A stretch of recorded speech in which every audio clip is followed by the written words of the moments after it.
Hello दोस्तों, कैसे हो।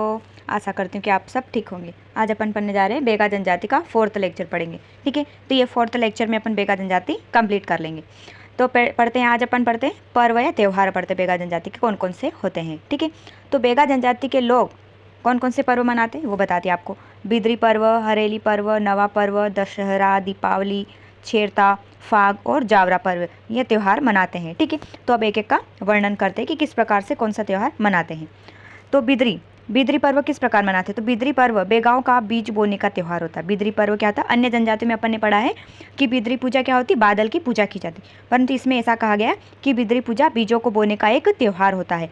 बिद्री बीजों की पूजा करने के बहाने क्या होती, बिद्री पूजा में क्या होती, बीजों की पूजा करते हैं, उसके बहाने अच्छी फसल की कामना हेतु भी ये त्यौहार मनाया जाता है। ठीक है, बिद्री के दौरान बेगा नारायण देव के अलावा सभी अन्य देवताओं का भी आह्वान करते हैं। क्या है, बिद्री पर्व में मुख्य रूप से तो नारायण देव की पूजा की जाती, परंतु अन्य देवताओं का भी आह्वान करते हैं।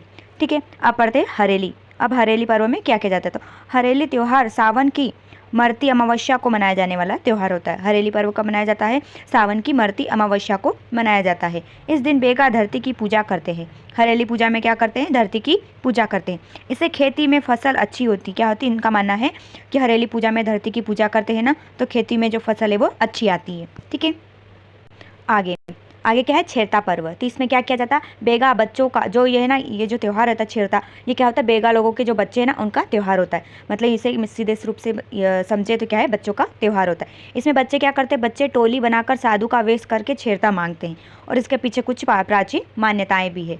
फिर आया नवा फसल। अब नवा फसल में क्या किया जाता है, नवा फसल कटाई का पर्व होता है। जो नवा फसल है ना, वो नवा फसल मतलब नई फसल, तो वो फसल की कटाई का पर्व होता है। ऐसी मान्यता है कि नई फसल आई है उससे पहले पितरों को खिलाना चाहिए। जो नई फसल आई है ना, तो अपने पितरों को खिलाना चाहिए। अगर पितरों को भोग न लगाए और किसी ने ये फसल, जो नई फसल आई है, उसे अपने उपयोग में ले लिया, तो उसे क्या कहते हैं, उसे सर्प काट खाता है या फिर सर्प दंत का भय रहता है, इसलिए ये त्यौहार मनाते हैं। ठीक है, अब आया दीपावली और होली पर्व। तो दशहरा बेगा कुंवर दशमी को दशहरा त्यौहार मनाते हैं। क्या होता है, बेगा लोग दशहरा कब मनाते हैं, कुंवर दशमी को मनाया जाता है। दशहरा का स्वरूप थोड़ा भिन्न होता है। यहाँ दशहरा का स्वरूप अन्य जनजातियों से भिन्न होता है। बेगा दशहरे पर दशहरी नृत्य करते हैं। आगे अपन नृत्य भी पढ़ेंगे, उसमें पता चलेगा आपको कि दशहरी नृत्य कब किया जाता है, दशहरे पे किया जाता है। ठीक है, तथा युवक युवती अपने जीवन साथी का चयन करते हैं। और क्या किया जाता है इसमें, जो युवक युवती, जो लड़का लड़की रहते हैं, अपने जीवन साथी का चयन करते हैं। ठीक है, आगे अपन और पढ़ते हैं जवारा पर्व। अब जवारा पर्व में क्या किया जाता है, तो देवी पर्व होता है। जवारा पर्व होता है देवी, जैसे अपन इधर क्या होता है, जब जवारे बोए जाते हैं, जब माता दुर्गा आती है तो जवारे बोए जाते हैं, उसी प्रकार ये भी देवी पर्व मनाते हैं। तो चैत्र से ज्येष्ठ माह तक कवार महीने में खेर माई की मड़िया में जवारे बोए जाते हैं, और 9वें दिन जवारे उखाड़कर जुलूस के साथ नदी में विसर्जित किए जाते हैं। ठीक है, फिर आगे पढ़ते हैं हाट बाजार। हाट बाजार में क्या किया जाता है, तो हाट बाजार बेगांव की ज़रूरतों की वस्तु को खरीदने का एक प्रमुख केंद्र होता है। ठीक है, और हाट बाजार से बेगा अपने वस्तु का क्रय करते हैं। जो अपनी आवश्यक वस्तु है उनका क्रय करते हैं, उन्हें खरीदते हैं। जिनका निर्माण वह नहीं कर पाते हैं, जिनका वो निर्माण नहीं कर पाते, वो वस्तुएं वो बाजार हाट से खरीदते हैं। तथा बाँस आदि से बने शिल्प को बेगा हाट में बेचते हैं और धन की प्राप्ति करते हैं। जो उनको आवश्यक है और जो चीज़ उनके पास नहीं है वो खरीदते हैं, और जो उनके पास चीज़ है जो बना के वो बेचते हैं और उनसे धन कमाते हैं। हाट बाजार में बेगा वन उपज को बेचकर भी वस्तुओं की खरीदी करते हैं। जो जंगलों से वन उपज जो बीज वगैरह ये सब क्या करते हैं, एकत्रित करते हैं, संग्रहण करते हैं उनका, और उन्हें बाजारों में बेचते हैं, उससे धन एकत्रित करते हैं। आमतौर पर बाजार सप्ताह में एक दिन लगते हैं। क्या होते हैं, आमतौर पर ये बाजार किस प्रकार लगते हैं, सप्ताह में एक दिन लगते हैं। ठीक है, अब आगे पढ़ते हैं इनके शिकार। अब क्या होता है, बेगा जनजाति में किस प्रकार से शिकार किया जाता है। क्या होती है, ये एक शिकारी समूह की जनजाति होती है। तो इसमें शिकार करने के लिए भी अलग अलग फंदों का प्रयोग किया जाता है, अलग अलग तरीकों का प्रयोग किया जाता है। कुल्हाड़ी व फरसा बेगाओं के कंधे पर अवश्य मिलता है। क्या होता है, कुल्हाड़ी और फरसा बेगा जनजाति के जो लोग हैं उनके कंधों पे अवश्य मिलता है। बेगा हमेशा धनुष बाण साथ रखते हैं। बेगा जनजाति क्या करती है, धनुष बाण हमेशा साथ रखती है। बेगा की शिकारी कला विकसित और आधुनिक होती है। क्या होती है, बेगा की जो क्योंकि ये शिकारी प्रवृत्ति की होती है, तो इनका जो शिकार करने का जो कला है वो विकसित है और आधुनिक है। ये सीधा तरीका नहीं अपनाते। क्या होता है, ये सीधे शिकार करना पसंद नहीं करते हैं, बल्कि विभिन्न प्रकार की बुद्धि से विभिन्न प्रकार के फंदों का निर्माण करने के पश्चात क्या करते हैं, ये शिकार करते हैं। ये सामूहिक तथा व्यक्तिगत प्रकार से शिकार करते हैं, सामूहिक रूप से भी करते हैं और व्यक्तिगत रूप से भी करते हैं। ठीक है। अब ये फंदों का प्रयोग करते हैं, तो कौन कौन से फंदों का किस किस प्रकार से प्रयोग करते हैं। तो खुज्जी फंदा, ये खुज्जी फंदा क्या करता है, ये मुर्गा या मोर को पकड़ने के लिए होता है। खुज्जी फंदा ये किसका प्रयोग पकड़ने के लिए करते हैं, तो ये मुर्गा या मुर्गी या फिर मोर के लिए करते हैं। फिर आया दग्गा, क्या है, दलगा फंदा। इसमें क्या किया जाता है, इसमें खरगोश, चीतल या सांबर को पकड़ने के लिए इस फंदे का प्रयोग किया जाता है। थोंगा फंदा, इसमें क्या होता है, चीते को पकड़ने के लिए इस फंदे का प्रयोग किया जाता है। अब आया दबका या फिर दबका, या ये किसको पकड़ने के लिए, चूहे को पकड़ने के लिए दबका फंदा होता है। चूहे इसलिए क्योंकि ये कृषि करते हैं समय कृषि पर हल नहीं चलाते हैं, और क्या करते हैं, सीधे अनाज को क्या करते हैं, बीज को सीधे बिखेर देते हैं, है ना, वैसे बिछा देते हैं, तो उससे क्या होता है, चूहे आ जाते हैं। तो ये चूहे को पकड़ने के लिए भी दबका फंदा प्रयोग करते हैं, और ये कृषि बेवार कृषि करते हैं इसी कारण, ठीक है। फिर सूरी फंदा, सूरी फंदा क्या, शेर फंसाने के लिए, शेर को पकड़ने के लिए सूरी फंदा किया जाता है इसका प्रयोग। फिर आया चेपा फंदा, इसमें क्या करता है, पक्षियों को पकड़ने का एक चिपपेय पदार्थ आता है, चिपका एक पदार्थ आता है, उसको उसमें लगाकर पक्षियों को पकड़ते हैं ये, ठीक है। आगे अब बेगा जनजाति का सामाजिक संगठन क्या पढ़ेंगे अभी, बेगा जनजाति का सामाजिक संगठन। तो बेगा समाज परंपरा में क्या है, बेगा समाज की परंपरा जो सामाजिक परंपरा है, सामूहिक जीवन व्यतीत करता है, क्या करता है, सामूहिक जीवन व्यतीत करता है, समूह में रहना पसंद है इनको। परिवार बेगाओं के सामाजिक संगठन की इकाई। बेगाओं का सामाजिक संगठन आंतरिक रूप से सुव्यवस्थित एवं सुगठित होता है। बेगा अधिकांश एकल परिवार में रहते हैं, परंतु पुत्र पिता से अलग होकर पास में ही दूसरा घर बना लेता है। ऐसे तो ये सामूहिक रूप से रहते हैं, परंतु जो पुत्र पिता होता ना, तो वो पिता से क्या करता, अलग घर बना लेता है, अलग दूसरी जगह पे जाके घर बना लेता है। माता पिता है ना, माता पिता किसी भी पुत्र के साथ स्वेच्छा से रह सकते हैं या फिर अलग भी रह सकते हैं। परिवार में सहायने अर्थात बड़े का बड़ा सम्मान होता है और छोटे उसकी आज्ञा सदैव मानते रहते हैं। बेगा समाज पुरुष प्रधान होता है। बेगा समाज किस प्रकार का है, तो ये पुरुष प्रधान होता है। समाज में पुरुष के बनाए गए सभी नियम का पालन करते हैं ये सब, परंतु स्त्रियों का अनादर पूरे बेगा समाज में, यदि किसी ने स्त्री का अनादर कर दिया तो उनका मानना है कि पूरे बेगा समाज का उन्होंने अनादर किया है। नारी को कई प्रकार की स्वायत्ता, स्वच्छता या फिर स्वतंत्रता प्राप्त है। युवती की मर्जी के बिना उसका विवाह संबंध नहीं किया जा सकता है, ठीक है। उसकी स्वेच्छा से यदि वो कहे तो उसका विवाह करवा सकते हैं, उसे जोर जबरदस्ती नहीं करवाते हैं। अब क्या, बेगा समाज की पंचायत अत्यंत महत्वपूर्ण होती है।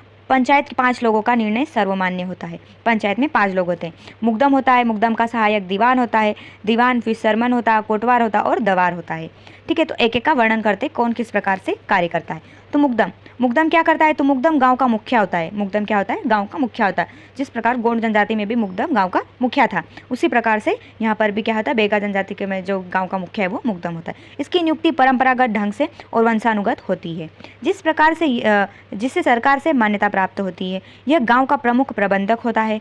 बारात की अगवानी सरकारी कार्यों में मुकदम शासन की मदद करता है, ठीक है। ये तो आप पहले से भी पढ़ते आ रहे होंगे कि मुकदम क्या क्या कार्य करता है, ठीक है। तो इसको ज़्यादा समझने की कोई आवश्यकता नहीं। फिर आया दीवान। दीवान में क्या करता है, दीवान क्या करता है, मुकदम का सहायक होता है। दीवान क्या होता है, मुकदम का सहायक होता है। मुकदम के न होने पर गांव के सारे कार्य दीवान करता है। इसकी नियुक्ति भी वंश परंपरा के अनुसार होती है, ठीक है।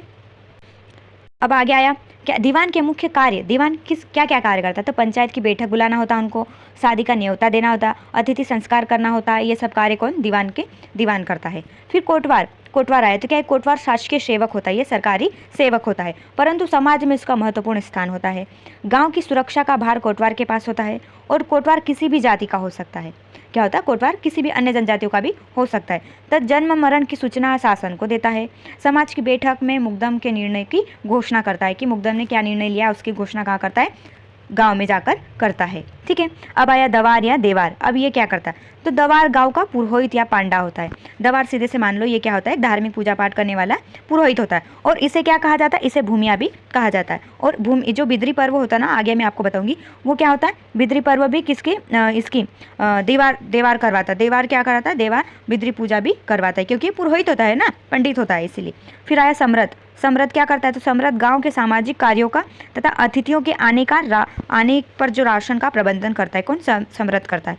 सरकारी अफसरों में जो सरकारी अफसर आते हैं उनके लिए भोजन का प्रबंधन भी करता है, कौन, सरमत करता है ये सब, ठीक है। आगे अब बेगा जनजाति की बोली बोलते हैं। ये कौन सी बोली बोलते हैं, तो बेगांव की बोली छत्तीसगढ़ी का विकृत रूप होता है। क्या होती है, बेगांव की जो बोली है वह छत्तीसगढ़ी बोली का टूटा हुआ रूप होता है, उसका विकृत रूप होता है, ठीक है। इसमें गोंडी के शब्दों का मिश्रण होता है। इसमें गोंडी भाषा भी थोड़ी थोड़ी मिली होती है, इसमें मिश्रण होता है उसका, ठीक है। यह जनजाति सामूहिक रूप से 9 वर्ष बाद शहद का सेवन करती है। बेगा जनजाति क्या करती है, 9 वर्ष के बाद सामूहिक रूप से शहद का सेवन करते तथा उसे क्या कहा जाता है, रसनवा त्यौहार मनाते हैं। ये जो बेगा है ना वो बोली बोलते हैं, उनके जो बोलियों में जो भी पहेलियाँ कही जाती है उसे क्या कहते हैं, ये धंधा कहते हैं।